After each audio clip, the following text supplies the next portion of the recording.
الحمدللہ کما ہوا اہل والصلاة والسلام علی محمد وآلہ طیبین الطاہرین المعصومین اللہم وفقنا وجمیع المشتغلین للعلم والعمل الصالح بحرمت محمد وآلہ طیبین الطاہرین۔ بسم اللہ الرحمن الرحیم۔ درس قرآن بسلسلہ انس قرآن اور فہم قرآن۔ سلسلہ قرآن، اس درس قرآن میں سورہ نون والقلم اور اس کی یہ سورت مکی سورت ہے، اور اس سورت کی جو آیات ہے وہ ٹوٹل 52 ہے، جن میں سے ہم 15 آیات تک جو ہے وہ ترجمہ اور ان کا پیغامات بیان کر چکے۔ آیت نمبر 16، بسم اللہ الرحمن الرحیم۔ آیت نمبر 16 سے لے کر 33 تک کی تلاوت اور ترجمہ۔ بسم اللہ الرحمن الرحیم۔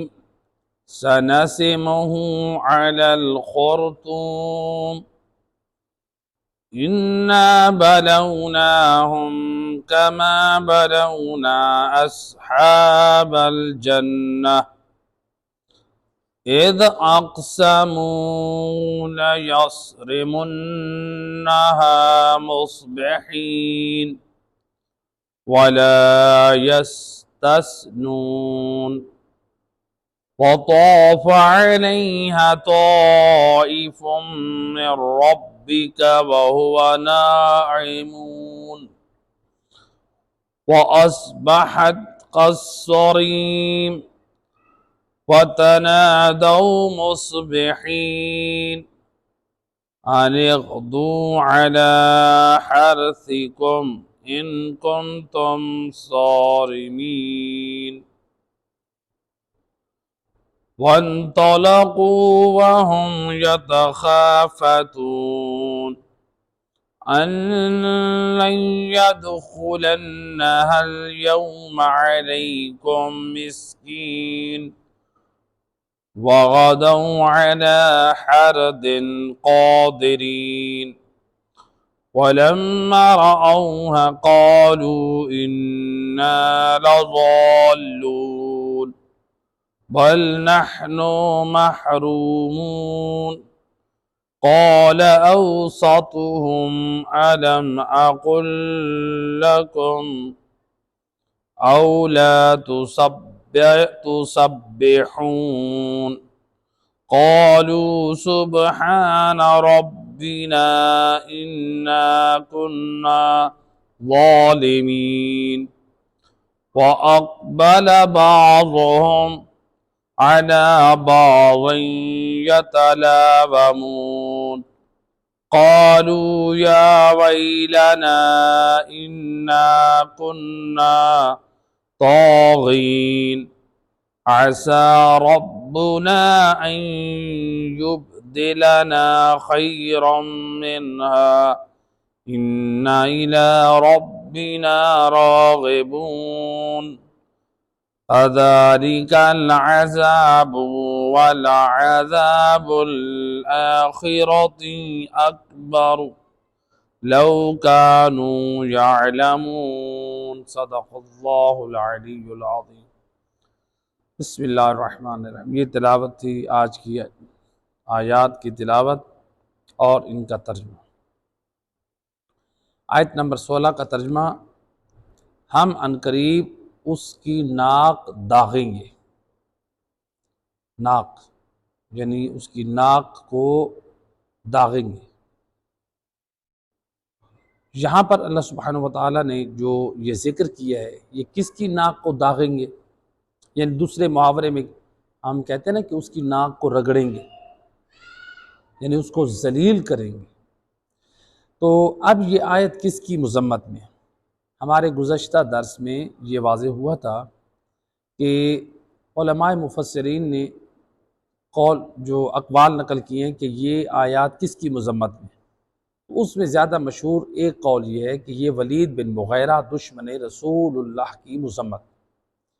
جس کی 10 برائیوں کو اللہ نے صفات رذیلہ کے ساتھ قرآن میں ذکر کیا، وہ رسول اللہ کا دشمن تھا، رسول اللہ کے خلاف سازش کرتا تھا، رسول اللہ کو جادوگر کہتا تھا، تو بہت یعنی اپنے زمانے کا یہ جو ہے ظالم یعنی مشرک تھا، اور یہ ابو جہل کا یہ چچا لگتا تھا، یعنی گویا اس کا بھی یہ باپ تھا۔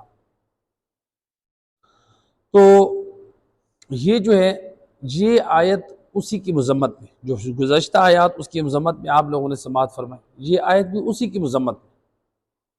ان میں اللہ سبحانہ وتعالیٰ نے بیان کیا کہ اس کے اندر کون سی بری صفات ہے، یعنی دشمن خدا دشمن رسول ہے، وہ برے صفات برے اخلاق کا مالک ہوتا ہے، تو اس کا تعارف کروائے۔ تو اللہ نے یہاں پر بیان کیا کہ ہم اس کے عنقریب ناک داغیں گے، تو اس میں مقصد جو ہے وہ دشمن رسول کی مذمت کرنا ہے۔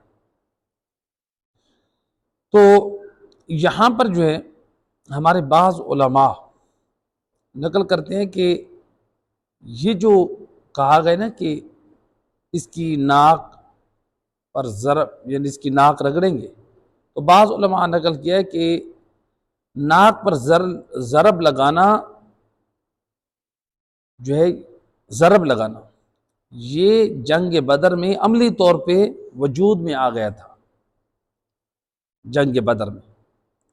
تو اسی لیے بعض علماء نے یہ کہا ہے کہ اس کی جنگ بدر میں اس کی ناک پہ تلوار کی ضرب لگی تھی، اس ولید بن مغیرہ کی ناک پر تلوار کا وار ضرب لگی، جس سے اس کی ناک کیا ہو گئی، کٹ گئی۔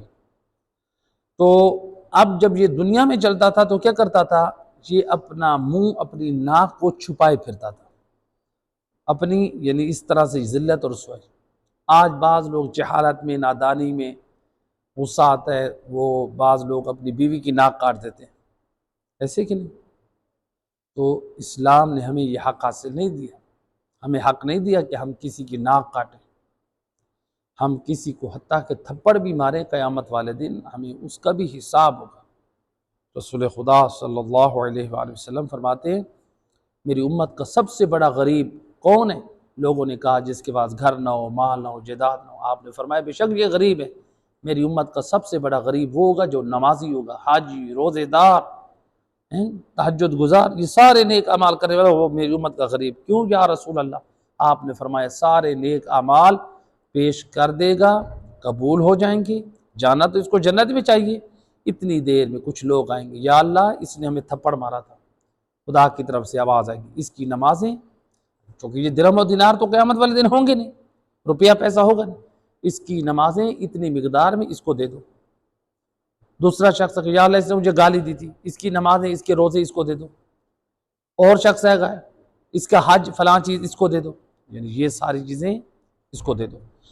تو لہٰذا اس طرح سے یہ ایک نمازی اور دیندار بندہ ذلیل اور رسوا ہو کر رہ جائے گا۔ تو لہٰذا سب سے بڑا غریب وہ شخص ہے۔ اور یہاں پر جو ہے ناک پر ضرب کا ایک معنی یہ بھی ہے، یعنی ذلیل کر کے رکھ دینا۔ جیسے مثلا مثال کے طور پہ ہمارے معاشرے میں عرف میں کیا کہتے ہیں، ہمارے عرف میں کہتے ہیں کہ مثلا کوئی بندہ کسی سے انتقام لینا چاہتا ہے، کیا کہتا ہے؟ کہتا ہے کہ میں بھی اس کی ناک رگڑوا کر رہوں گا، کہتے ہیں نا؟ تو کیا کوئی کسی ناک رگڑواتا ہے؟ یعنی وہ گناہ کرتا ہے، اس کو ذلیل کرتا ہے، مومن کو ذلیل کرتا ہے، مسلمان بھائی کو ذلیل کرتا ہے، اس کے لیے مشکلات پیدا کرتا ہے، تو وہ یہ سمجھتا ہے کہ اور پھر کہتا ہے دیکھو میں نے کیسے اس کی ناک رگڑوائی، حالانکہ ناک نہیں رگڑوائی، اس بیچارے کو ذلیل کیا، رسوا کیا۔ تو لہذا گناہ کبیرہ میں سے مومن مسلمان کو ذلیل کرنا یا غصے میں آ کے بیوی کے اوپر ہاتھ اٹھانا یا اس کی ناک کاٹ دینا، یہ بہت بڑا شریعت میں اس کی دیت واجب ہے۔ تو بہرحال ان چیزوں کی اصلاح کی ضرورت ہے۔ تو اب یہ جو ناک کا کٹوانا ایک ذلت کی طرف اشارہ ہے، اس لیے شام میں جو امام زین العابدین علیہ السلام نے خطبہ دیا، اللہم صلی علیہ، امام نے ایک خطبہ دیا تھا، اس خطبے میں امام علیہ السلام نے فرمایا تھا انا ابن من ضرب خراطیم الخلق حتی قالوا لا الہ الا اللہ۔ امام زین العابدین نے شام میں جب یزید کے لشکر کی طرف سے یزیدی لوگ امام کو قید کر کے لے کر گئے تھے، تو امام نے خطبہ شام میں کیا دیا تھا؟ امام علیہ السلام فرماتے ہیں میں اس کا فرزند ہوں جس نے اللہ کی مخلوق پر جو ہے وہ ضرب ماری یہاں تک کہ انہوں نے لا الہ الا اللہ کہا، یعنی ان کی ناک کو مارا یہاں تک کہ انہوں نے لا الہ الا اللہ کا اقرار کیا۔ تو یعنی وہ میرے بابا کی تلوار کے ڈر سے انہوں نے کلمہ پڑھا۔ تو وہ اشارہ کس کی طرف تھا؟ امام علی علیہ السلام کی طرف سے، چونکہ مولا علی علیہ السلام رسول اللہ کے ناصر اور مددگار رہے شروع سے ہی، جو ہمارے ہاں اہل سنت برادران کے ہاں بھی اور بچوں کو اسکول میں پڑھایا جاتا ہے کہ بچوں میں سب سے پہلے اسلام کون لایا؟ مولا علی علیہ السلام۔ لیکن ہم کہتے ہیں وہ صاحب ایمان تھے، انہوں نے اسلام کا اظہار کیا۔ تو یعنی اس وقت کوئی بھی نبی کے ساتھ نہ تھا، یعنی بچپن سے نبی کے مددگار اور حمایت کرنے والے اگر کوئی تھے تو وہ کون تھے؟ مولا علی علیہ السلام۔ تو بہرحال یہ آپ کو ایک شرف رہا ہے کہ سید الرسل کا ہر زمانے میں، بچپن میں بھی سید الرسل کا دفاع کرتے رہے۔ جب قریش کے بچے رسول اللہ پر پتھر مارتے تو روایات میں ملتا ہے کہ مولا علی علیہ السلام اپنی جیب میں کھجور کی گٹھلیاں لے جاتے تھے، اور وہ روایت چلے مکمل سنا دو۔ حضرت ابو طالب نے جا کر لوگوں سے کہا، قریش کے مکہ کے جو قریش سردار تھے، کہ دیکھو تمہارے بچے میرے بھتیجے کو پتھر مارتے ہیں، ان کو روکو۔ انہوں نے کہا ابو طالب دیکھو وہ بچے ہیں، تم کیا بچوں کی باتوں میں آ رہے ہو؟ حضرت ابو طالب سمجھ گئے۔ انہوں نے مولا علی علیہ السلام سے کہا کہ اب آپ نے رسول اللہ یعنی میرے بھتیجے کی حمایت کرنی ہے، ان کا دفاع آپ نے کرنا ہے۔ کہا کہ بابا گھبرائے نہیں۔ مولا علی علیہ السلام نے، وہ بھی بچے تھے ظاہر، آپ نے کھجور کی گٹھلی اپنی جیب میں ڈالی۔ جب دیکھتے مولا علی علیہ السلام رسول اللہ کے پیچھے چل پڑے، جیسے ہی دیکھا مشرکین کے بچے پتھراؤ کرنا چاہتے ہیں، مولا علی اسی گٹھلی سے نشانہ بناتے ہیں اور کسی کی ٹانگ ٹوٹتی ہے، کسی کا بازو ٹوٹتا ہے۔ تو یعنی مولا علی علیہ السلام بچپن سے بھی دفاع کرے رسول اللہ۔ پھر یہی مشرکین آ کر حضرت ابو طالب کے دروازے پہ کہ یا ابا طالب تو تم اپنے فرزند علی کو سمجھاؤ، دیکھو ہمارے بچوں کو اپاہج کر دیے، لولا لنگڑا کر دیے۔ تو اس وقت حضرت ابو طالب بھی مسکرا کے کہتے ہیں کل جب میں آتا تھا تم کہتے تھے کہ وہ تمہارے بچے ہیں، تو جب علی نے تمہارے بچوں کو معذور کر دیے تو پھر میرے پاس شکایت لے کر کے کیوں آئے ہو؟ تو مولا علی علیہ السلام نے رسالت کا دفاع کیا، بچپن سے لے کر آخری لمحے تک رسول کی ذات کا بھی دفاع کیا، رسول اللہ کے دین کا بھی دفاع کیا۔ ایک صلوات پڑھیں محمد صلی اللہ علیہ وسلم۔ تو بہرحال یہ تھا آیت نمبر 16 کا جو ترجمہ اور اس کا پیغام۔ تو اللہ سبحانہ وتعالیٰ نے اس میں دشمن رسول کو رسوا کیا۔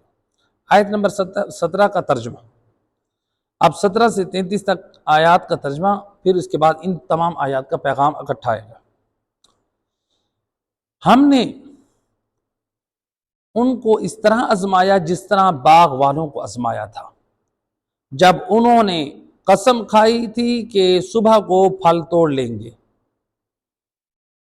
یعنی اللہ سبحانہ وتعالیٰ کہہ رہے ہم نے ان لوگوں کو اس طرح آزمایا ہے جیسے باغ والوں کو آزمایا، کہ ان لوگوں نے قسم کھائی تھی، کنہوں نے؟ باغ والوں نے قسم کھائی تھی کہ ہم صبح کو پھل توڑ لیں گے۔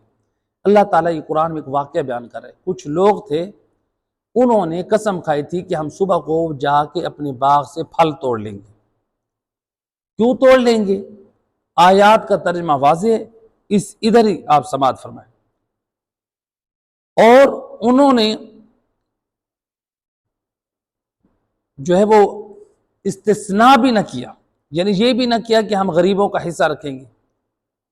یا بعض علماء نے یہاں پر اس کا ترجمہ یہ کیا ہے کہ آیت نمبر 18 کا وَلَا يَسْتَثْنُونَ، انہوں نے انشاءاللہ نہ کہا، انشاءاللہ نہ کہا۔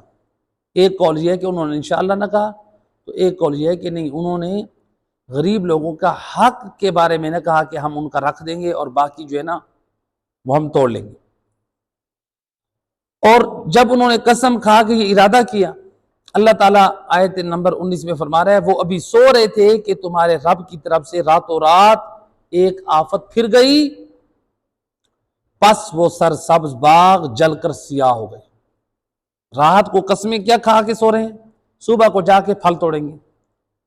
انہوں نے کسی کا حق استثناء نہ کیا، غریبوں مسکینوں کا، اور انشاءاللہ نہ کہا۔ اللہ کی طرف سے ایک آفت آئی، ان کے باغوں کا طواف کیا، پورے باغ کو برباد کر گئے۔ کیا ہوا؟ صبح جب یہ آئے، یعنی جب یہ رات کو سو رہے تھے تو آفت آئی، تو کیا ہوا؟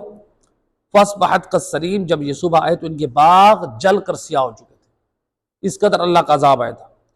پھر صبح کو ایک دوسرے کو یہ پکارنے لگے، جب یہ صبح کو اٹھے، ان کو تو پتہ نہیں تھا ہمارے باغ جل چکے ہیں، ایک دوسرے کو پکارنے لگے کہ اگر تمہیں پھل توڑنے ہیں تو اپنی کھیتی کی طرف صبح سویرے چل پڑو۔ جس گاؤں میں رہتے تھے لوگوں کو آوازیں دینے لگے، جلدی آؤ، ہم نے صبح صبح پھل توڑنے ہیں، جلدی نکلو باہر، اپنے بستروں کو چھوڑو، گھروں کو چھوڑو، آوازیں دینے لگے۔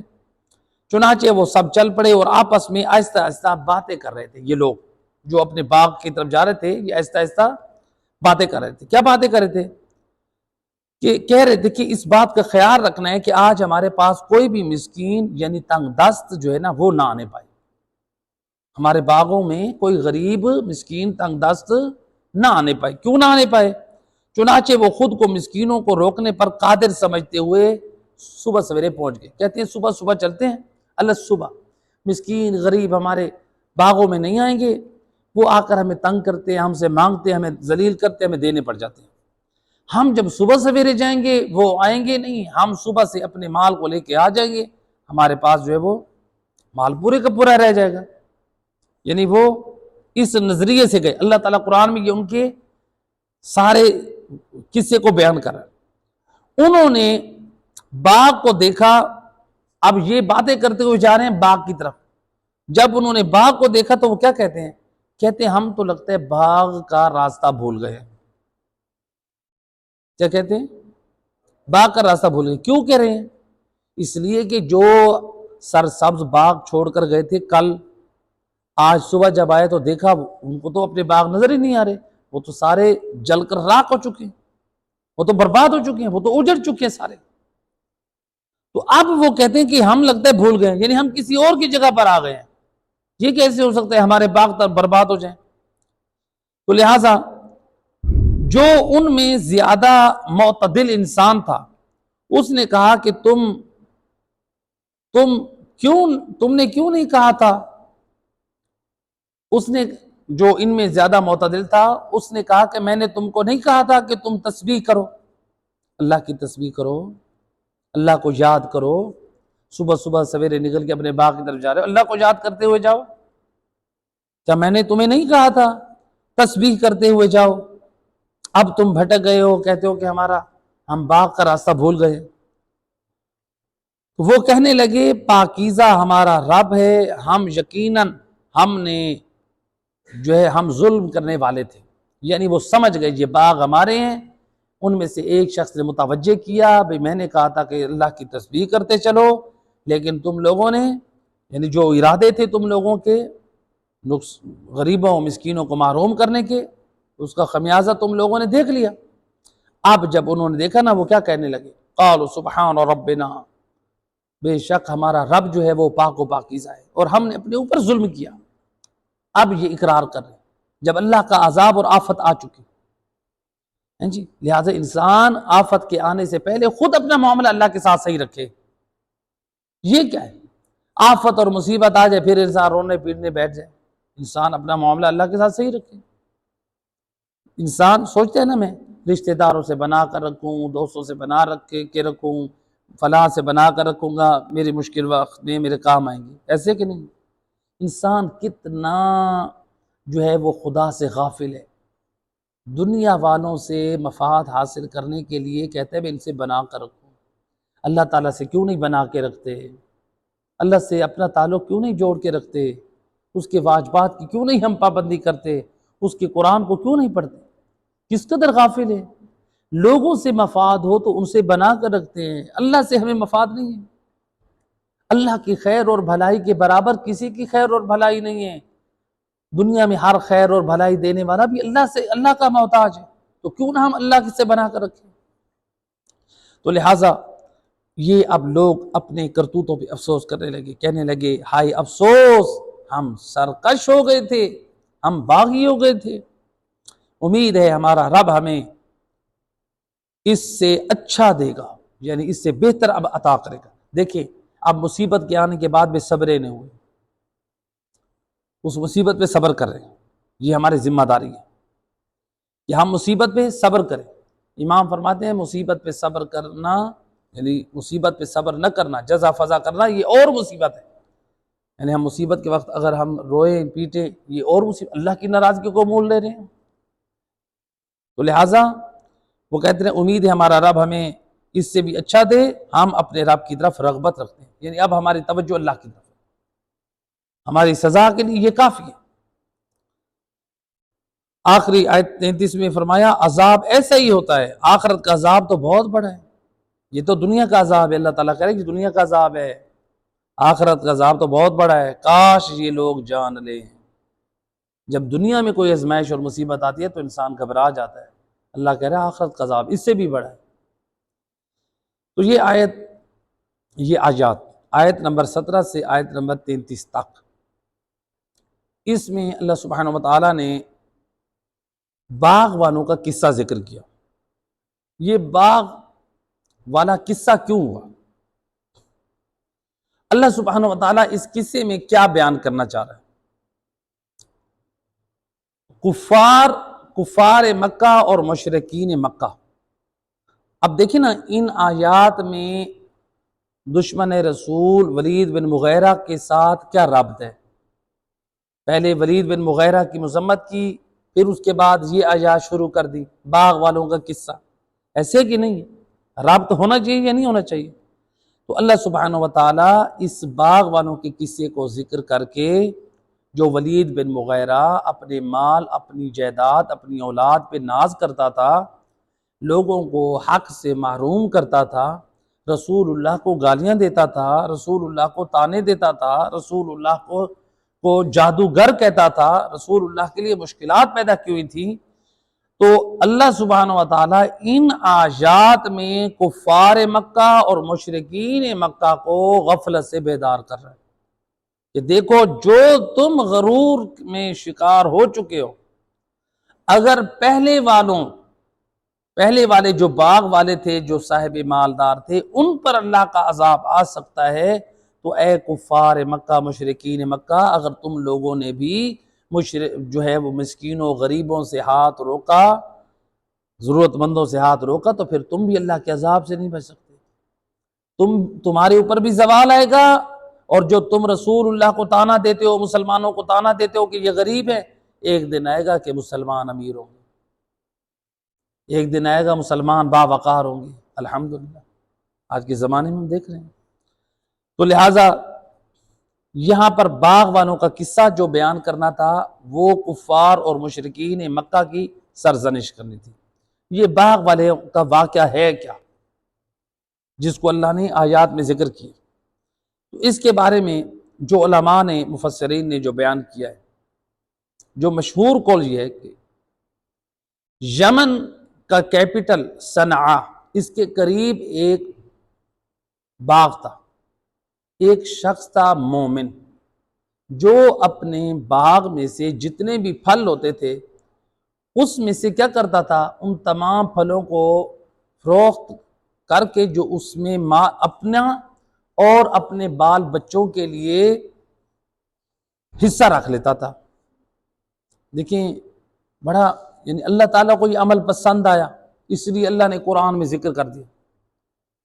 مرد مومن کیا کرتا ہے، اپنے باغ میں سے تمام باغ کا جو پھل تھا اس کو بیچتا ہے.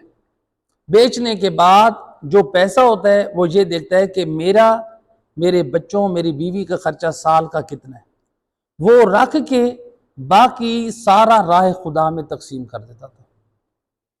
اللہ تعالیٰ نے اس کے عمل کو پسند کیا کہ یہ اس قدر جو ہے وہ لوگوں پہ مہربان تھا۔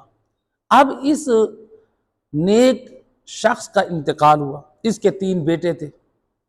ان بیٹوں نے کہا کہ دیکھو ہمارا بابا ماشاءاللہ بڑی سخاوت کرتا تھا، نیکی کرتا تھا، جو ہے وہ غریبوں مسکینوں کو یاد رکھتا تھا، ہمارا حصہ بھی رکھتا تھا، اپنا بھی سارا۔ اب اس طرح یہ ہے کہ ہمارے افراد بہت زیادہ بڑھ گئے، لہٰذا اب ہم مسکینوں کو غریبوں کو اب چھوڑیں، اب ہم خود بھی جو ہے وہ غریب ہیں، ہمارے نفری زیادہ ہے، ہم دوسروں کو دیتے رہیں، ہمارے بچے بھوکے مر جائیں۔ یہ بعض اوقات یہ فکر آ جاتی ہے نا۔ یاد رکھیں خرچ کرنے سے، دینے سے نا اللہ سبحانہ و تعالیٰ اور عطا کرتا ہے۔ سخاوت کو اللہ تعالیٰ پسند کرتا ہے، جو اللہ سبحانہ و تعالیٰ سے کرتا ہے نا جی۔ امام حسن علیہ السلام اللہم صلی علی محمد، جب کسی نے امام سے کہا کہ مولا آپ کے گھر میں فاقے ہیں، تنگ دستی ہے، یعنی آپ نے دسترخوان فقراء اور غریبوں کے لیے لگائے ہوئے، فرماتے تھے کہ مجھے رب سے حیا آتی ہے، اگر میں نے غریبوں اور مسکینوں سے ہاتھ روکا کہیں رب کی ذات مجھ سے ہاتھ نہ روک دے۔ اللہ اکبر، یعنی اللہ عطا کر رہا ہے، میں بھی عطا کروں، میں بھی غریبوں کو دے رہا ہوں، مسکینوں کو کھلا رہا ہوں۔ تو یعنی اس طرح ہم مہربان بنیں۔ آل محمد نے واقعاً قدم قدم پہ ہم لوگوں کی اصلاح کی ہے۔ تو اب یہ جو ہے یہ مرد جو بیچارہ تھا، سخی تھا، وہ تو فوت ہو گیا، اس کے 3 بیٹے وہ برعکس کنجوس اور بخیل تھے، انہوں نے کہا ہم خرچ نہیں کرتے، اور انہوں نے قسم کھائی کہ صبح سویرے جائیں گے، غریبوں مسکینوں کو نہیں دیں گے۔ جب یہ صبح پہنچے تو انہوں نے کیا دیکھا؟ اپنے باغ کو اجڑا ہوا پایا، جلا ہوا، زمین کے برابر پایا۔ وہاں پر پھر یہ استغفار کرنے لگے، یہ اللہ تعالیٰ سے معافیہ مانگنے لگے۔ تو گویا ہمیں اس بات نے یہ سمجھایا کہ دیکھو اس سے پہلے تم لوگوں پر آفت آئے، تم لوگوں پر مصیبت آئے، اللہ کا عذاب آئے، خود اپنا معاملہ اللہ سے صحیح رکھو۔ ہمیں خود لوگوں کو جو حق ہے ہماری گردنوں پہ، غریبوں کا حق ہے، مسکینوں کا حق ہے، رشتہ داروں کا حق ہے ہمارے علاقے میں، اس لیے زکوٰۃ فطرہ آپ لوگ ماشاءاللہ ادا کر چکے ہیں۔ فقہا ائمہ ہدیٰ علیہ السلام کلام کی روشنی میں پہلا حق رشتہ داروں کا ہے، یعنی ہم رشتہ داروں کو یاد رکھیں، اور اپنے پڑوس میں اہل ایمان کو یاد رکھیں، ہمسایوں میں جو ضرورت مند ہیں، غریب لوگ ہیں، ان کو ہم یاد رکھیں۔ تو یہ حق ہوتا ہے۔ تو جو لوگ بھلا دیتے ہیں مسکینوں اور غریبوں کو، یا ہمارے دروازے پہ اگر کوئی مومن آیا یا ضرورت مند آیا تو ہم نے اس کو نظر انداز کر دیا، ہم اس کی حاجت پوری کر سکتے ہیں، لیکن ہم نے اس کی حاجت پوری نہیں کی، اس کی بہت بڑی عقوبت ہے۔ پہلی بات تو یاد رکھیں، اگر ہم کسی کے دروازے پہ جائیں یہ سوچ کے جائیں، دیکھیں آپ کسی کے پاس جا رہے ہیں، وہ بندہ آپ پر کر رہا ہے احسان اور نیکی، ایسے ہے کہ نہیں؟ میں کسی کے دروازے پہ آیا، آپ کے دروازے پہ، کہ مجھے قرض کی ضرورت ہے، آپ لوگوں نے میرے ساتھ بھلائی اور نیکی کی، اب آپ کو میری قدر کیا کرنی چاہیے؟ جو وعدہ ہے اس کا آپ وفا کریں، یعنی میں آپ کے ساتھ وعدہ وفا کروں، جو وقت لے کر گئے ہوں اس کے مطابق اس کو نبھاؤں۔ لہٰذا جو لوگ صاحب استطاعت ہیں، جو لوگوں کو قرضہ دے سکتے ہیں نہیں دیتے، یا لوگوں کی ضرورت پورا کر سکتے ہیں پوری نہیں کرتے، یہ کہتے ہیں ہم اگر لوگوں کو دیتے رہیں تو ہم اپنا کاروبار کیسے چلائیں، ہم اپنا گھر خالی کر دیں، ہم اپنا بزنس خراب کر دیں، بس ہم لوگوں کو دیتے رہیں۔ بعض نے یہاں تک آئے الیاذ باللہ، سننے میں آیا ہے کہ یہاں پر کوئی بینک ہے، ایسا نہیں کہنا چاہیے۔ اگر آپ کسی کو نہیں دے رہے تو آپ بینک کا نہ کریں، مومن کی توہین نہ کریں، مومن کی اہانت نہ کریں، سیدھی طرح سے آپ عزت و احترام سے معذرت کریں۔ تو اب اگر کسی دروازے پہ کوئی مومن آتا ہے، ضرورت مند آتا ہے، قرض کی کوئی حاجت لے کر آتا ہے، تو یہاں پر ہمیں کیا کرنا چاہیے؟ امام موسیٰ کاظم علیہ السلام اللہم صلی علی محمد، امام فرماتے ہیں من قصد الیہ رجل من اخوانہ مستجیرا بہ فی بعض اموالہ، امام علیہ السلام فرماتے ہیں اگر کسی کے پاس کوئی مرد مومن آ جائے، مومن بھائی آ جائے، اپنی مشکل لے کر آ جائے، اس کے دروازے پر آ جائے کہ میری تھوڑی مدد کر دے، میں مقروض ہوں، میں نے بجلی کا بل پے کرنا ہے، میری فلاں حاجت ہے، میں اتنے دن بعد آپ کو قرض دے دوں گا، میں پیسے واپس لوٹا دوں گا، امام علیہ السلام فرماتے ہیں فلم یجرہ بعد ان یقدر علیہ فقد قطع ولایت اللہ، اگر مومن دروازے پہ آیا ہے اپنی حاجت لے کر اور ہم صاحب حیثیت ہو کر مومن کو خالی لوٹا دیں، امام علیہ السلام فرماتے ہیں سن لو اے امام موسیٰ کاظم کی محبت رکھنے والو، امام فرماتے ہیں ہماری نگاہ میں یہ شخص اللہ کی ولایت سے باہر نکل جاتا ہے، اللہ کے دین سے باہر نکل جاتا ہے۔ ہمارے دروازے پہ مومن آئے، شکر خدا پڑھیں، آپ کے دروازے پہ اللہ نے کسی بندے کو بھیجا ہے، اس لائق سمجھا ہے۔ لیکن بعض لوگ ایسے بھی ہوتے ہیں معاشرے میں، ظاہری بات ہے، جو لوگ وعدہ خلافی کرتے ہیں، وعدہ خلافی در وعدہ خلافی کرتے ہیں، اور جو ہے وہ یعنی بعض اوقات یہ بھی ہوتا ہے کہ جیسے دینے والا انسان بھیک مانگ رہا ہو۔ اگر کوئی بندہ اس طرح سے آپ کی حق تلفی کرتا ہے، آپ کو یعنی شرمندہ کرتا ہے، حالانکہ آپ اس کی حاجت پورا کرتے ہیں، آپ اس کی عزت افزائی کرتے ہیں، لیکن آپ کو وہ ذلیل کرتے ہیں، تو ظاہری بات ہے وہ اپنے حق کو خود محروم ہو۔ ایسے مقام سے پھر اگر آپ اس کو نہیں دے رہے، جو آپ کو رسوا بھی کرے، شرمندہ بھی کرے، ذلیل بھی کرے، تو پھر آپ ایسے شخص کو اگر قرض نہ دیں تو پھر آپ جو ہے جواب دہ نہیں ہوں گے۔ کوشش کریں پھر بھی کسی طرح سے اصلاح ہو جائے، اور اس کی اگر پھر بھی ضرورت پوری کر سکتے ہیں، اصلاح بھی ہو جائے، اس کی گردن پہ جو ہے وہ ہماری گردن پہ اس کا حق بھی نہ رہ جائے، تو بہرحال کوشش کرنی چاہیے مومنین کی اصلاح ہو جائے۔ یہ تھی دیکھیں ایک روایت مومن کی مدد کرنے کا ایک کس قدر اہمیت ہے۔ دوسرا معصومین، امام معصوم علیہ السلام سے قول، امام فرماتے ہیں سبب زوال الیسار منع المحتاج۔ آج لوگ اچھے بھلے ہوتے ہیں، اچھا بزنس ہوتا ہے، کاروبار ہوتا ہے، عزت ہوتی ہے، سب کچھ ہوتا ہے، کیا ہوتا ہے انسان کے پاس سب کچھ ہوتے ہوتے انسان محتاج اور فقیر ہو جاتا ہے، تنگ دست ہو جاتا ہے، ایسے کہ نہیں؟ بعض لوگوں کو دیکھنے میں آتا ہے کہ نہیں آتا؟ کاروبار ہوتے ہوتے کاروبار ختم، ایک رتبہ ایک مقام حاصل ہوتے ہوتے سب کچھ ختم، وجہ کیا ہے؟ ریزن امام فرما رہے ہیں، امام فرماتے ہیں یہ جو تمہارے اندر تمہارے ہاتھ میں اللہ نے جو آسانی رکھی ہے، اس آسانی کو جو ختم کرنے والی چیز ہے، امام فرماتے ہیں اس چیز کا نام ہے محتاج لوگوں کو عطا کرنے سے منع کرنا۔ ضرورت مند بندہ آئے آپ کے دروازے پہ، آپ نے اس کی توہین کر کے بھگا دیا، آپ نہیں دے سکتے توہین نہ کریں، یہ دوسرا گناہ ہے۔ دے سکتے ہیں دیں، خالی لوٹائیں گے تو نقصان یہ، اس کی توہین کر کے بھیجیں گے تو دوسرا گناہ ہے۔ تو لہٰذا جو ہے یہ صرف روایات یہ ایجاد سامنے نہیں رکھنی ہے۔ ماشاءاللہ مولانا صاحب نے بتایا کہ مومنین کی مدد کرنے کا کتنا ثواب ہے، نہ کرنے کے کتنے کیا نقصان ہے، یہ بھی ہم یاد رکھیں۔ جس کے دروازے پہ قرض لینے جا رہے ہیں اس کا حق بھی ضائع نہ ہو، اس کو بھی وقت پر دے کر آئیں۔ صرف ہم اپنے حق کو سامنے نہ رکھ کے جائیں، دوسرے کے بھی حق کو سامنے رکھ کے جائیں نا۔ اسلام یہ نہیں کہتا آپ اپنے حقوق کو سامنے رکھیں، دوسرے کے حقوق بھی آپ خیال رکھیں۔ تو لہٰذا روایت امام جعفر صادق علیہ السلام، اللہم صلی علی محمد، امام فرماتے ہیں ایما مومن حبس مؤمنا عن مالہ وهو محتاج الیہ لم یذقہ اللہ من طعام الجنہ ولا یشرب من الرحیق المختوم۔ امام صادق زبان عصمت سے فرماتے ہیں جو شخص اپنے کسی مومن کو اپنے مال سے، جس مال میں وہ آپ کی طرف محتاج ہے، وہ آپ سے مدد لینے کے لیے آیا ہے، محتاج ہے وہ آپ کی طرف، آپ نے اس کی مدد کرنے سے آپ نے اس کو روک دیا۔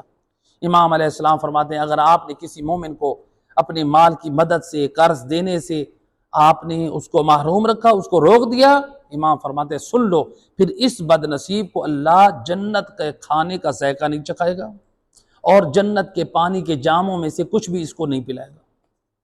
اس پر جنت کا کھانا اور پینا حرام ہے، ختم۔ یہ اپنے مال سے مومنوں کو محروم کر رہا ہے، اللہ جنت میں کھانے اور پانی سے اس کو محروم کرے گا۔ کس قدر گناہ ہے، ہم لوگ ان چیزوں کو معمولی سمجھتے ہیں۔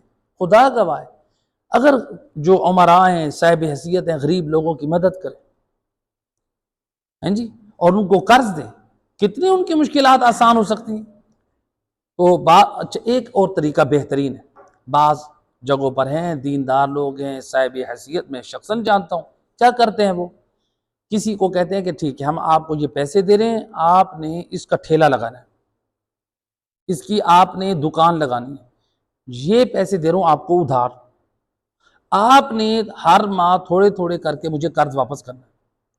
مقصد کیا ہے، اس مومن کا اپنا کاروبار بھی ہو جائے چھوٹا موٹا، اس کے گھر کا روزگار بھی چل پڑے، اور میرا قرض بھی میرے پاس واپس آ جائے۔ یہ بہترین طریقہ ہے، روایات میں بھی ملتا ہے، سید رسول نے بھی ایسے کیا تھا کہ ایک شخص کو آپ نے قرضہ دیا تھا، تو لہٰذا لیکن ایسا نہیں ہے کہ انسان قرضہ لے کے بے دینی کی طرف چل پڑے، جیسا کہ روایت میں ملتا ہے۔ البتہ وہ تو بے دینی کی طرف نہیں گیا تھا، رسول اللہ نے ایک شخص کو کچھ پیسے دیے، صحابی تھا، رسول اللہ کے ساتھ ہر وقت نمازیں پڑھتا ہے، مسجد نبوی میں رہتا ہے، قرآن پڑھتا ہے، سارا کچھ۔ یا رسول اللہ بڑا تنگ دست ہوں، بچے ہیں، کچھ کام کرنا چاہتا ہوں۔ آپ نے پیسے دیے، دعا دی، جب اس کو دعا دی اس کا کاروبار چمکا، آہستہ آہستہ نماز جماعت میں غائب، مسجد سے غائب، رسول کے درس سے غائب۔ سید رسول پریشان ہوئے، جو اول صف میں کھڑا ہونے والا نمازی دیندار درس میں آنے والا کہاں چلا گیا؟ کہا کہ یا رسول اللہ وہ دنیا کے مال میں غرق ہو گیا۔ اب بلا اسے، آیا، سید رسول نے فرمایا کہ جو میں نے تجھے پیسے دیے تھے واپس کرو۔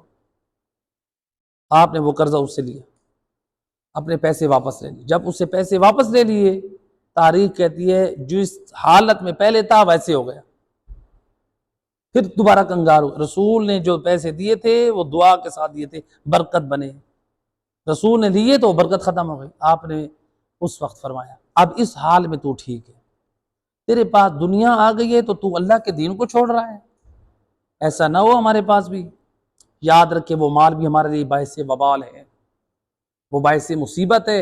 اگر ہمارے پاس مال ہو، جائیداد ہو، رتبہ ہو، مقام ہو، لیکن دین کو معمولی سمجھیں، کوشش کریں قرآن کو وقت دیں، نماز کو وقت دیں، نمازیں قضا ہو گئی ہیں تو نمازوں کو انجام دیں۔ کتنے گھنٹے ہم بیٹھے رہتے ہیں دوستوں کے ساتھ موبائل میں، ادھر ادھر، مصلی بچھا کے اپنی قضا نمازیں ایک دن کی تو روزانہ پڑھ سکتے ہیں۔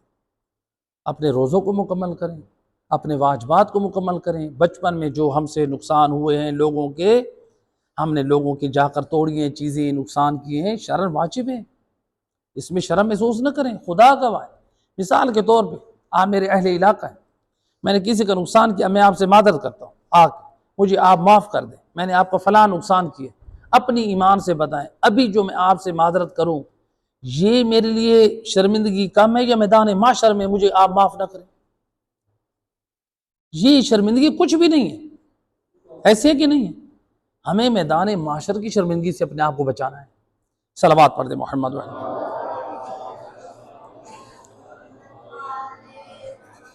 تو لہٰذا یہاں پر جو ہے یہ روایت ہمیں جو سمجھا رہی ہے کہ مومن کے حق کو ادا کریں۔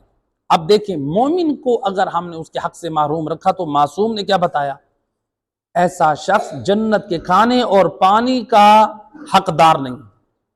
لیکن اگر کوئی شخص محمد وال محمد کے حق کو نہ دے، خمس جیسی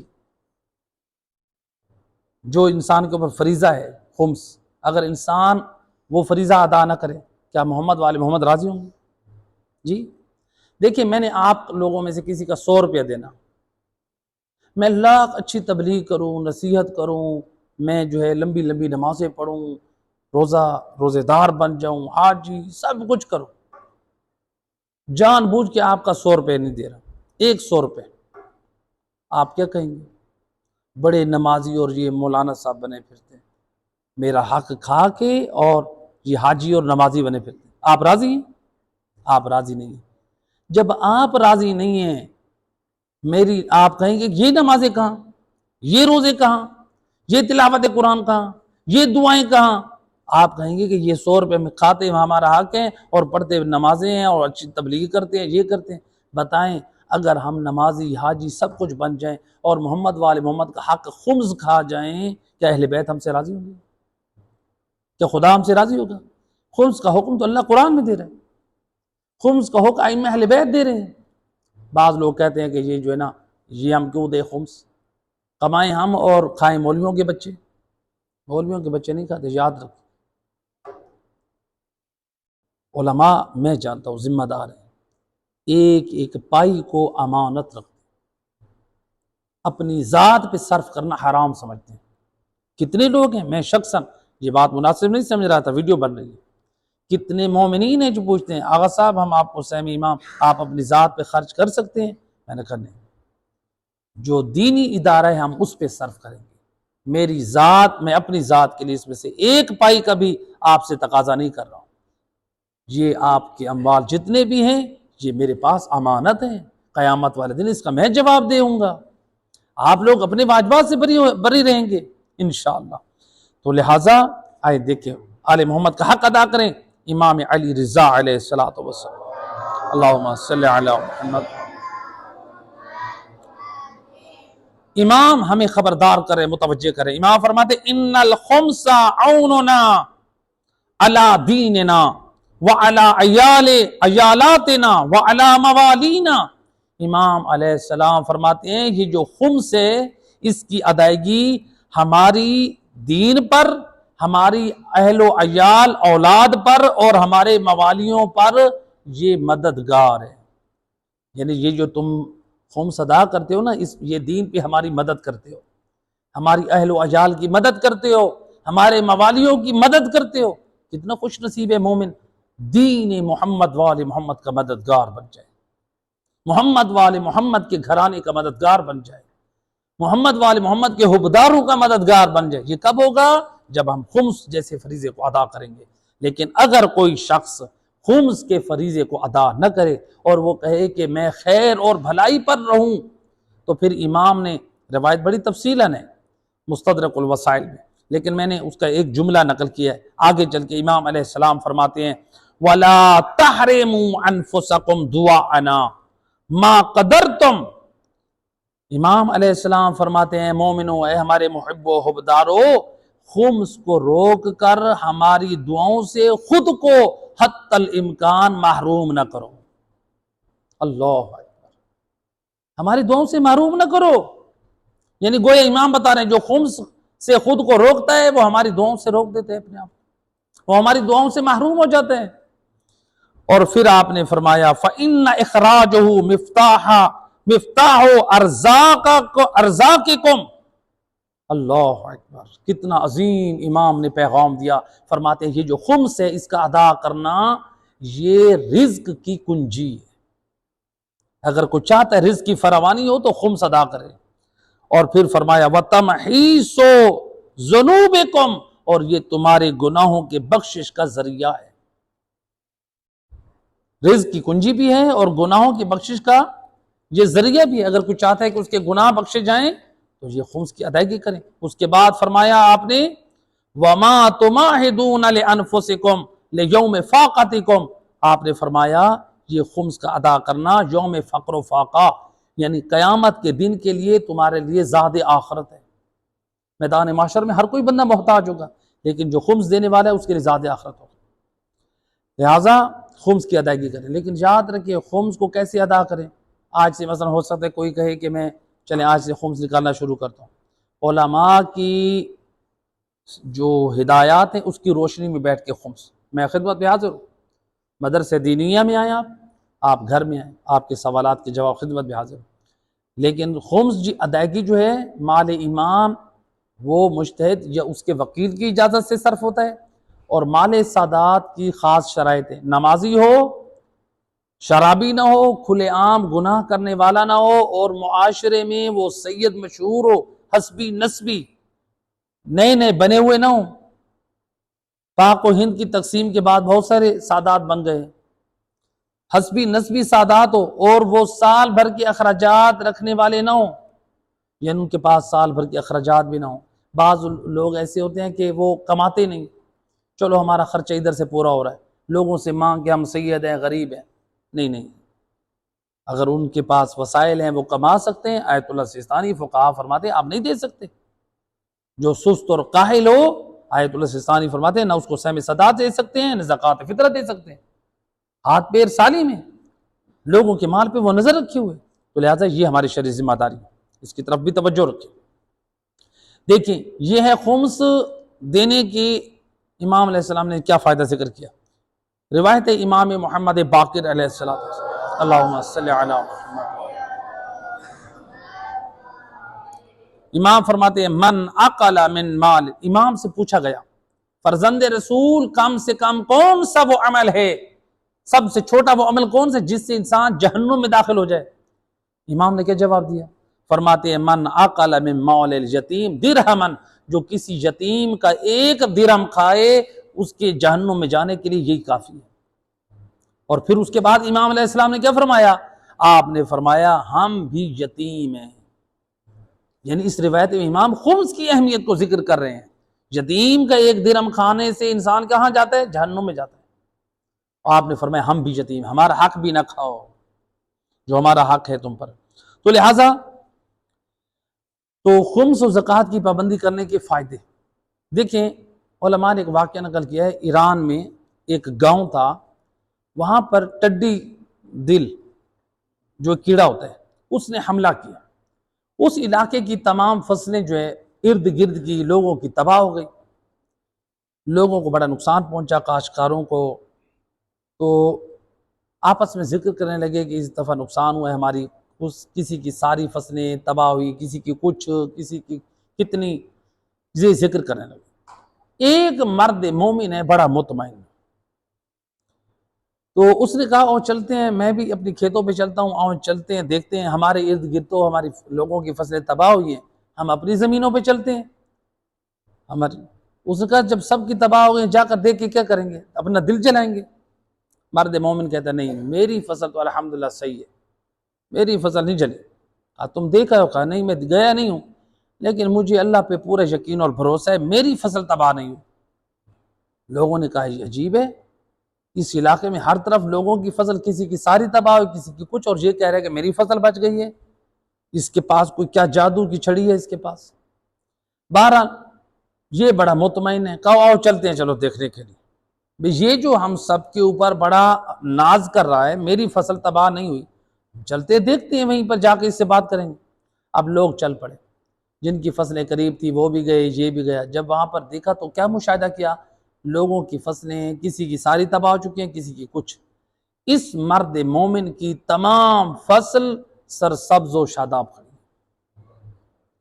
لوگوں نے کہا کہ یہ کیا عجیب، یہ کیا حق ہے، اس حقیقت سے پردہ اٹھاؤ، کیا وجہ ہے؟ تم بھی مطمئن تھے اور واقعاً تمہاری فصل بھی صحیح ہو ساری میں۔ کہا کہ دیکھو میں نے آج تک اپنے اس کاشتکاری میں، اپنے مال میں اللہ رسول اور مسکین غریبوں کا حق نہیں کھایا۔ میرا ایمان ہے جب میں اللہ رسول اور غریبوں کا حق ادا کر رہا ہوں، میں ان کا حق ضائع نہیں کر رہا، پھر اللہ میرا مال کیسے ضائع کر دے؟ اس لیے اللہ سے میں نے وپار کی، تجارت میری اللہ سے ہے، اللہ نے میرے مال کی حفاظت کی۔ یہ ہے زکوٰۃ دینے کے فائدے، خمس دینے کے فوائد، ہم اپنے مال کی حفاظت کر سکتے ہیں۔ ایک صلوات پڑھے محمد علیہ۔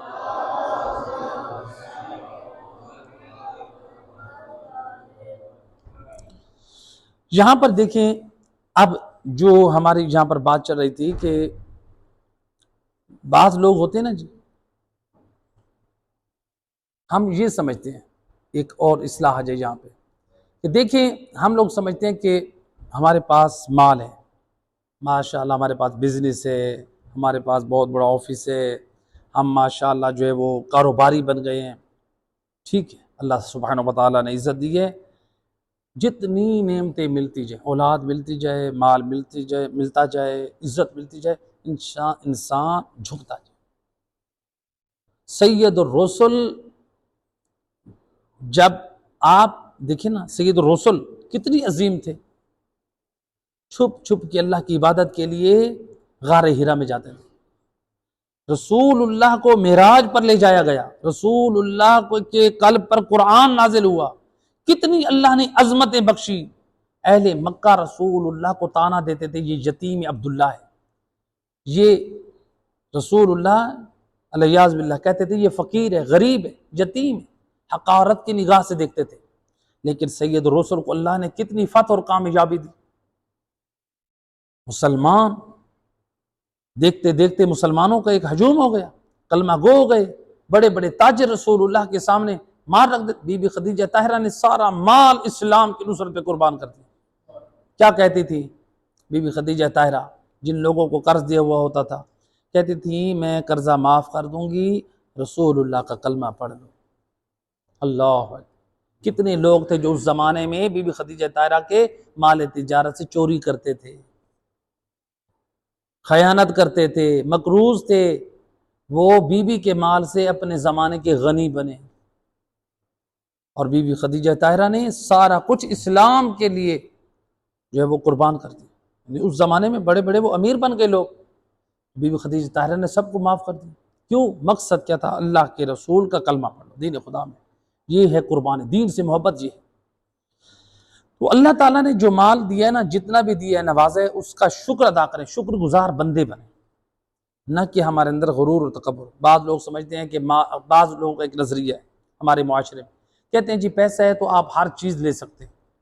اس کی ہم مثال کے دیتے ہیں، لوگ کہتے ہیں آپ کے پاس پیسہ ہے، آپ برانڈڈ چیزیں پہن سکتے ہیں، برانڈڈ چیزیں لے سکتے ہیں، آپ دبئی جا سکتے ہیں، آپ جو ہے ماشاءاللہ میکڈونلڈ جا سکتے ہیں، آپ پیزے کھا سکتے ہیں، زنگر برگر کھا سکتے ہیں۔ یعنی ان چیزوں کا مقایسہ کرتے ہیں پیسوں کے ساتھ۔ یہ جتنی چیزیں ہیں، دبئی جانا، میکڈونلڈ جانا، یہ کھانا پینا، عیاشی، مال، یہ دائمی ہے یا عارضی ہے؟ یہ عارضی ہے۔ کیا اس کو بقا ہے؟ اس کو بقا نہیں ہے۔ کتنے مالدار ہیں، آپ جائیں نشتر ہاسپٹل، دوسرے دیگر ہاسپٹل میں جائیں، کتنے امیر زادے ہیں، ان کو جو ہے غذا ممنوع ہے، غذا ناک کے ذریعے جا رہی ہے یا ڈرپ لگی ہوئی ہے ان کو۔ معلوم ہوا پیسہ سب کچھ نہیں ہے۔ کتنے ایسے امیر زادے ہیں جو کینسر کے امیر لوگ ہیں یا غریب ہی کینسر کے مرض میں مبتلا ہیں، کتنے لوگوں کو ٹیومر ہو چکا ہے، کتنے لوگوں کو کوئی اور بیماری ہے، پیسہ خرچ کر کر کے تھک گئے ہیں۔ کیا اللہ تعالیٰ نے ان کو اس بیماری سے نجات دی؟ ہاں، اللہ کا ارادہ ہوا تو اللہ نے شفا دے دی۔ کتنے لوگ ہیں جو مریض مرض سے شفا بھی پا گئے۔ ہمیں یہی ہے، حکم یہی کہ آپ اپنی طرف سے علاج جاری رکھیں، شفا دینے والا اللہ ہے۔ تو کتنے لوگ ہیں، تو اگر کوئی یہ سمجھے کہ میرے پاس پیسہ ہے، میں اپنا علاج کرا لوں گا، میں اپنی سرجری کروا لوں گا، میں دنیا کی تمام آسائش و آرام حاصل کر لوں گا، یاد رکھیں اللہ تعالیٰ جب لینے پہ آتا ہے تو کچھ بھی نہیں دیکھتا۔ لہٰذا اللہ کے شکر گزار بندے بنے، متواضع بندے بنے۔ اللہ کو متواضع انسان پسند ہے۔ جس طرح دیکھیں نا، میں اور آپ چاہتے ہیں ہماری اولاد ہمارے سامنے باادب رہے، ہماری اولاد ہمارے سامنے بولے، اپنی امام سے بتائیں، اولاد والے بیٹھے ہیں، کیا ہم لوگ پسند کرتے ہیں اس اولاد کو جو باپ کے سامنے اونچا بولے، ماں کے سامنے اونچا بولے؟ پسند کرتے ہیں؟ اگر کر ہمارے سامنے ہماری اولاد چلے تو ہمیں وہ اولاد پسند نہیں ہے۔ اگر ہم رحمان کی بارگاہ میں اکڑ کر چلیں، مال اس نے دیا، عزت اس نے دی، جائیدادیں اس نے دی، پھر ہم ناز کریں اپنی کمائی پہ، اپنی محنت پہ، اللہ سبحانہ و تعالیٰ نہ دے تو میری ساری محنت رائے گاں جائے۔ متواضع بنے۔ اللہ کی بارگاہ میں جتنا ہم متواضع ہوں گے، اللہ کی مخلوق سے محبت کریں گے، اللہ کے دین سے محبت کریں گے، اللہ اتنی عزت بھی دے گا، اتنا ہمارا دین بھی پختہ ہوگا۔ تو لہٰذا یہ ساری دنیا کو فنا ہے، تو انسان جو ہے ان چیزوں کو نہ سمجھے۔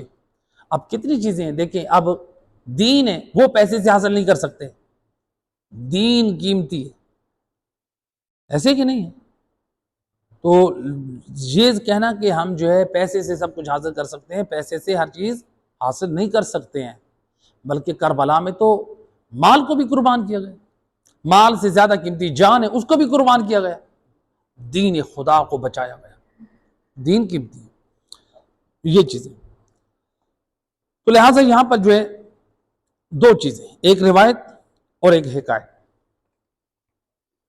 علماء نے نقل کیا، دیکھیں جو لوگ پابندی کرتے ہیں غریبوں کو، مسکینوں کے حقوق کو ادا کرنے میں اپنا ہاتھ نہیں روکتے، اللہ تعالیٰ کا کتنا فضل اور عنایت رہتی ہے۔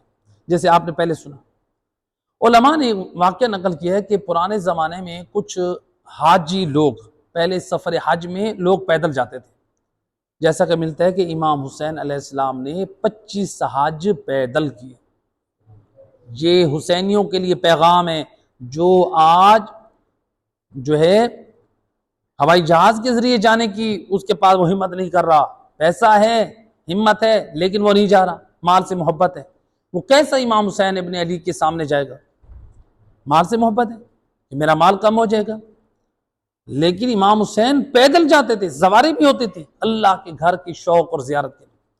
پہلے زمانہ ہے، لوگ حج پہ جا رہے ہیں، حج پہ جا رہے ہیں پیدل، سواریاں بھی ہیں اور پیدل بھی، یعنی کچھ پیدل چلتے ہیں، کچھ سواریوں پہ چلتے ہیں۔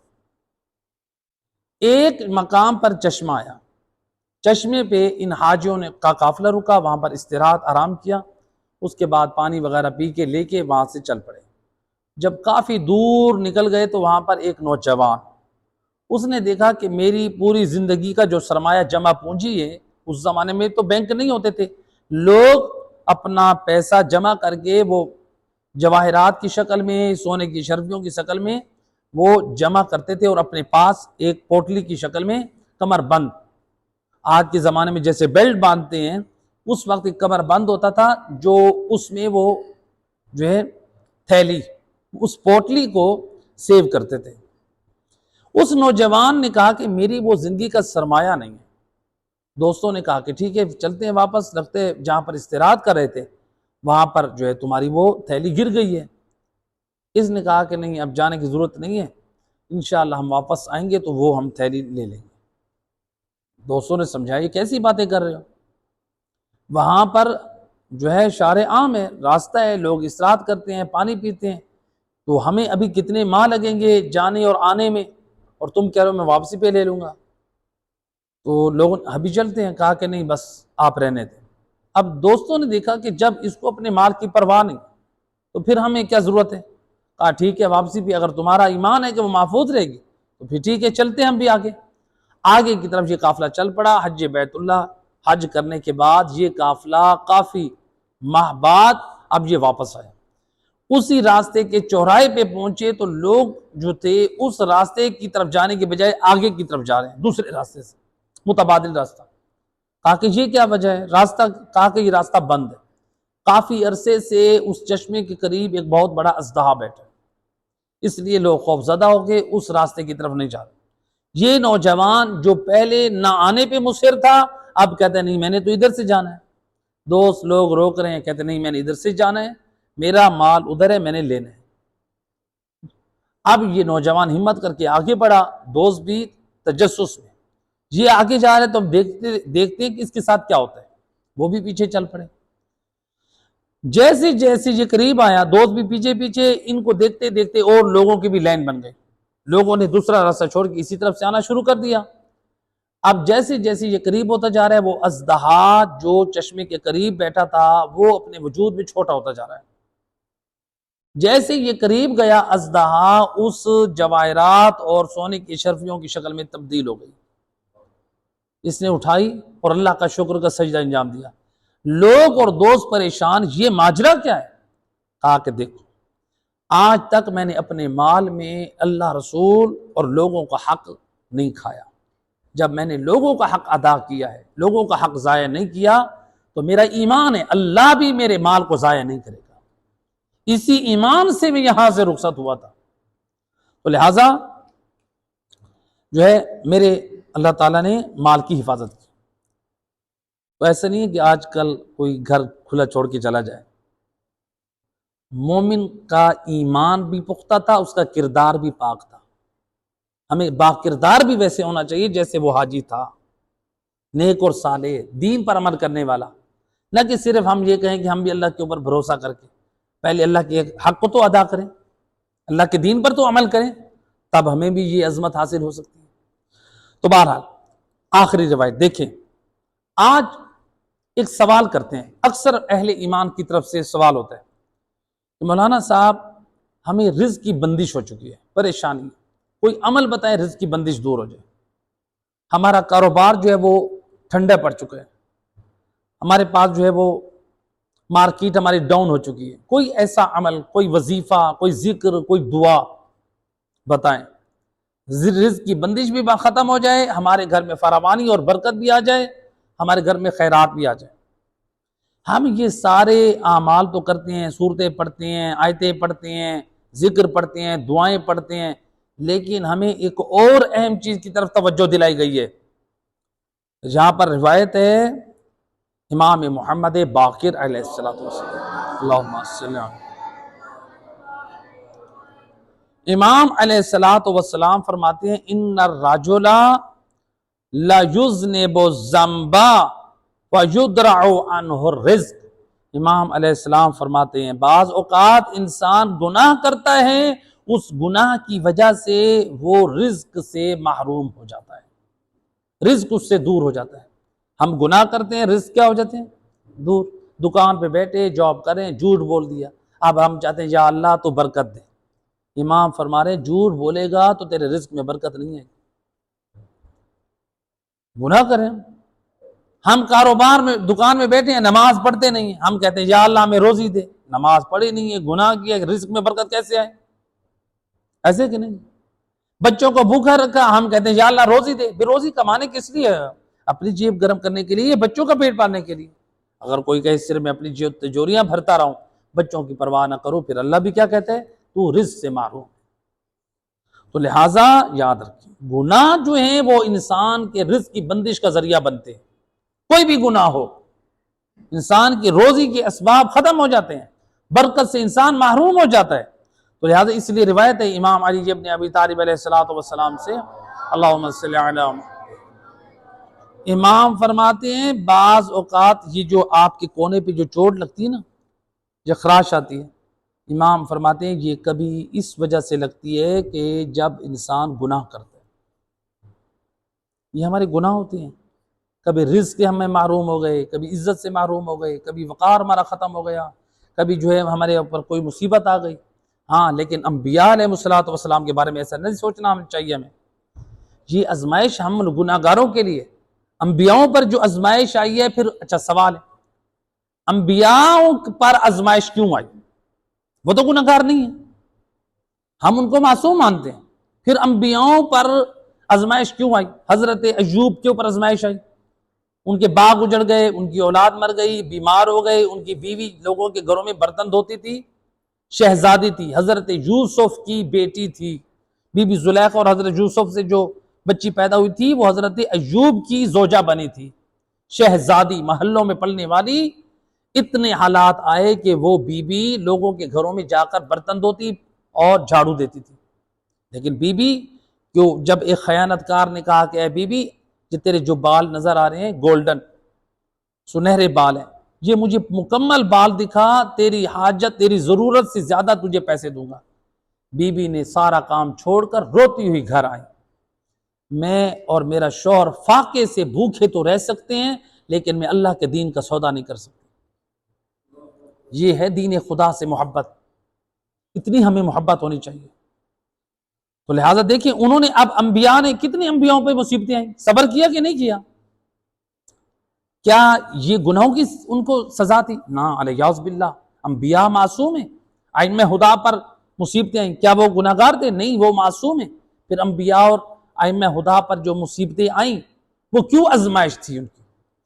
وہ آزمائش اس طرح سے تھی، اللہ سبحانہ وتعالی ہمیں دکھانا چاہتا ہے کہ دیکھو، جو بعض ذہنوں میں یہ آتا ہے خیال کہ اللہ تعالیٰ ہمیں نبی بنا دیتا، اللہ تعالیٰ ہمیں امام بنا دیتا، بعض ذہنوں میں آتا کہ نہیں آتا؟ بعض لوگ کرتے ہیں کہ اللہ تعالیٰ نے ہم میں سے کسی کو نبی بنا دیتا تو کیا ہوتا؟ اللہ سبحانہ وتعالیٰ بتا رہا ہے دیکھو یہ وہ ہستیاں ہیں جو ان مصائب پہ صبر کرنے والے ہیں، ان کے اندر اس قدر جو ہے پاکیزگی اور طہارت اور نورانیت ہے، یہ اتنے مصائب پر صبر کرنے والے ہیں، یہ صابر اور شاکر ہیں۔ دیکھو کیا تم اس طرح سے صابر اور شاکر ہو؟ تم تو تھوڑی سی مصیبت پہ بھی جزا فضا کرتے ہو، خدا کا شکوہ کرتے ہو، رونا پیٹنا شروع کر دیتے ہو، تو پھر یہ تم کیسے آرزویں کرتے ہو؟ انسان آرزو کرے کہ میں اگر مجھے اللہ نبی بنا دیتا، جب ہم اللہ چھوٹی سی مصیبت پہ ہم شکوہ کر دیتے ہیں، انہوں نے تو اللہ کے دین کے لیے کتنی کتنی مصیبتوں کو جھیلا۔ لہٰذا یہ قرآن کی آیات مجیدہ سورہ نون والقلم کی 33 تک کا یہ پیغام تھا۔ اللہ سبحانہ وتعالی ہمیں یہ پیغام دے رہا ہے کہ باغ والوں کا قصہ بیان کر کے غریبوں، مسکینوں، حقداروں کا حق ادا کریں، تو تب جو ہے وہ اللہ کی ذات ہم سے راضی ہوگی۔ اے کریم مہربان اللہ، محمد و اہل بیت کے صدقے میں